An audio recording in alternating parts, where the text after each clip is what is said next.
Breaking tonight with political chaos breaking out on Capitol Hill and new problems for the president, his party, and their health care overhaul. We are just learning new details of an administration effort to blame the media, blame the insurance companies, and blame the Republicans for the nearly 6 million Americans who have now lost their health care. Welcome to a big night on the Kelly File, everyone. I'm Megyn Kelly.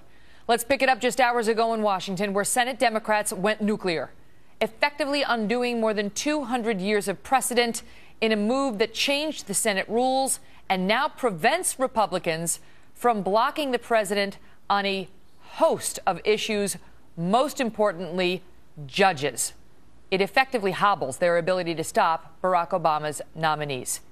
Get ready for a big change on the federal bench. More on the significance of that in a moment. But first, consider the context. America today woke up to a new round of ugly headlines about Obamacare. For example, the Washington Post warned that Obamacare means some Americans won't have access to top hospitals in the country. We're working on a special report on that for you tomorrow night. The San Jose Mercury News pointing out that the next problem may be keeping your doctor. The Miami Herald writing about how the Obamacare website needs more time and more money for it to work. In the National Journal, a word of caution for Democrats, saying recent Obamacare delays could explode on them in next year's midterms.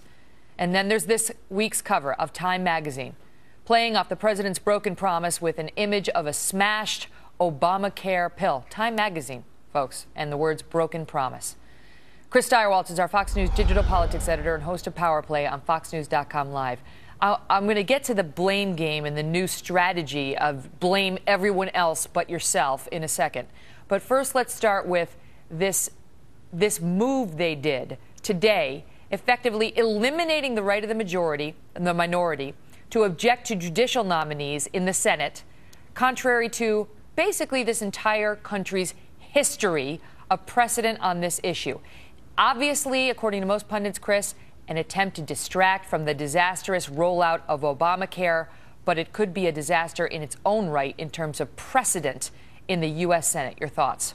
Well, count me then in the minority in the universe of punditry, because I don't think this is a distraction. It's not much of a distraction for regular Americans, given the headlines you just showed. I don't think anything that Harry Reid does with Senate procedure is going to distract people from losing their health insurance or losing their doctor. What I do think this is an example of a presidency in crisis and a president increasingly beholden to a liberal base that he is relying on to get him through what promises to be many painful months of this rollout, dragging forward. The president is going to ground. He's going to his base. Harry Reid wouldn't have done this, and the president certainly wouldn't have walked out moments afterward to bless it if this wasn't a part of the plan, if this wasn't part of the team. And you see the president very much trying to fire up the base, give them what they want, which are liberal judges on the federal bench, and try to move forward with his core supporters as the rest of the country seems to lose confidence in him and his administration. All right, so maybe it fires up some on the far left, but how does this help him at all with the people in the middle in any way? It's like you've got a guy, an executive who's, embezzling from his company, and every headline is he's embezzling, he's embezzling, he's embezzling, and then he releases through his press people, oh, look, he had an affair, too. I mean, it's like, how does that help? I'm not sure about the analogy, but I can say this, Counselor, that at a moment when the President of the United States sees himself upside down with public trust and confidence, that's the killer. That's the one when the people don't trust you. It's one thing if they think you're bad at your job. Americans in the past have thought that Barack Obama was bad at his job. But when he had to come out and say, I meant for these policies to be destroyed and deceived you about that intention.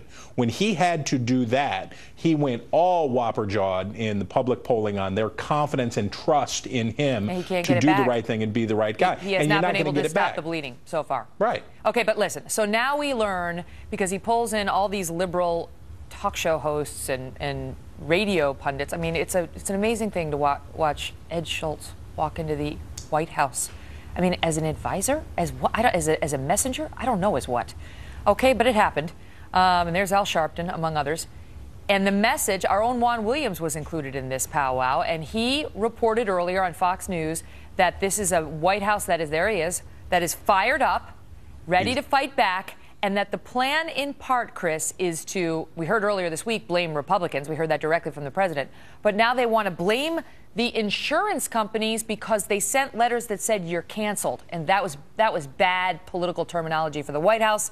And they want to blame the media because apparently they don't like those headlines that we just showed on this show, nor do they like the headlines that are being seen around the nation every day and have been for weeks and will be for weeks more. Well, they've been trying that stuff for weeks, which is it's the Republicans' fault because they haven't helped us implement it. And it's the insurance industry's fault. And they've tried many iterations of this. The president was only in abject apology mode for, it seemed like, about 36 hours. And then he was back to the other thing. I think that the reason that you have these liberal talkers at the White House today, especially people like Ed Schultz, is the president, it's not that he's trying to get their advice, he's trying to keep them on board. And that his promise is, if you'll just stick with me a little bit longer, we will get these policies out the door and give away this stuff, and we're going to get there. You just got to ride it out with me. Let me manipulate you, media people. Come on in. Let the manipulation begin. Well, we'll see whether there's compliance. All right. Thanks, Chris. You bet. We're going to have much more on that coming up a little bit later in the show. Back now to what happened in the Senate today. Just 1 week after President Obama said he wanted to remake the courts and was in the process of remaking them, the Democrat majority overturned 200 years of precedent, changing the Senate rules in order to take away the Republicans' ability to block any of the president's judicial nominees. It doesn't right now apply to the Supreme Court, but some believe it will. Remember, when Democrats were in the minority just a few years ago, they were totally opposed to this, including then-Senator Barack Obama. If the right of free and open debate is taken away from the minority party and the millions of Americans who ask us to be their voice, I fear that the already partisan atmosphere in Washington will be poisoned to the point where no one will be able to agree on anything. This nuclear option is ultimately an example of the arrogance of power. It is a fundamental power grab. For people to suggest that you can break the rules to change the rules is un-American. The nuclear option, if successful, will turn the Senate into a body that could have its rules broken at any time by a majority of senators unhappy with any position taken by the minority. It begins with judicial nominations. Next will be executive appointments, and then legislation. That doesn't serve anyone's best interest, and it certainly isn't what the patriots who founded this democracy had in mind. I say to my friends on the Republican side, you may own the field right now, but you won't own it forever. And I pray God when the Democrats take back control, we don't make the kind of naked power grab you are doing. Should have prayed harder.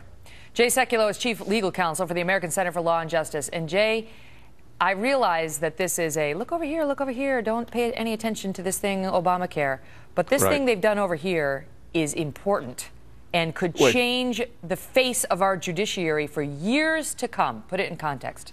Well, it's huge for two reasons. Number one, you mentioned the fact that these judges now get through against 225 years of Senate precedent. As you mentioned, the then senators, now President and Vice President, opposed the attempt or even discussion of a nuclear option back in 2005. By it. The indignance. Yes. And here's the other thing, though. Realize the president right now, with the Obamacare rollout disaster, not just the website, the whole law just imploding, the regulatory process, the administrative regulatory process is going to be utilized by this White House in ways we've never imagined. Who approves and reviews those challenges to the administrative processes? The D.C. Court of Appeals, what's called the second most powerful court in the land. And the fact of the matter is this was a court stacking move. And the American people, you know, are going to be paying the price for this because it really does change the entire way the Senate was designed since our founding. But look, it's good for the goose. It's going to be good for the gander. And this will come back. And I don't think it's going to come back. By the way, I think Supreme Court nominees aren't going to be off the table either. I don't think legislation's off the table. I think what Harry did today was use the nuclear option. And Megyn, when you use a nuclear weapon, there's mass destruction. You know, and that's what's happened. Barack Obama's gotten Elena Kagan on the U.S. Supreme Court, Sonia Sotomayor. Now, these are justices that clearly are on the left side of the ideological spectrum. Right. But they had to be confirmed by the U.S. Senate. Imagine who he's going to nominate if he doesn't think he has to get them past Republicans basically at all. I mean, who will we wind up with? And the president said he wants to remake the federal judiciary. And you can imagine the image in which that is going to be remade. Because when you look at Elena Kagan and Justice Sotomayor, I suspect they will look moderate compared to who some of these judicial nominees will be. And I do think that the Supreme Court is not going to be immune from this change in the rules. I think they're going to use it at the Supreme Court if they have to. And the Republicans better toughen up, too. And that means when they're back in power and when the Senate's controlled by Republicans, there was a Republican in the White House, and there will be. The fact of the matter is they need to play tough, too, because it's good for both. This is not a one-way ratchet here. This is serious on both sides. Let's play the Chuck Grassley soundbite quickly. Listen here. Yep. If the Democrats are bent on changing the rules, then I say, go ahead. There are a lot more Scalias and Thomases out there that we'd love to put on the bench. I mean, are they doing this at their own peril, Jay? Oh, they are. I'd add Justice Alito to that as well. And I think the fact of the matter is this was a very short-sighted move on behalf of the Democrats, who were outraged and incensed that this was even being discussed, let alone put into practice. They've changed the rule. They've dropped the nuclear option, and there's going to be nuclear fallout and nuclear waste. And I think the American people are going to realize it'll affect Obamacare, too, because, Megyn, again, the administrative process that's going to be utilized here to implement this is going to go right through this. Absolutely. And who's going to be reviewing those challenges? Well, there's certainly hypocrisy on both sides. Republicans were all for it when they were considering it, but they never did it. Jay, thanks for being here. All right. Thanks, Megyn.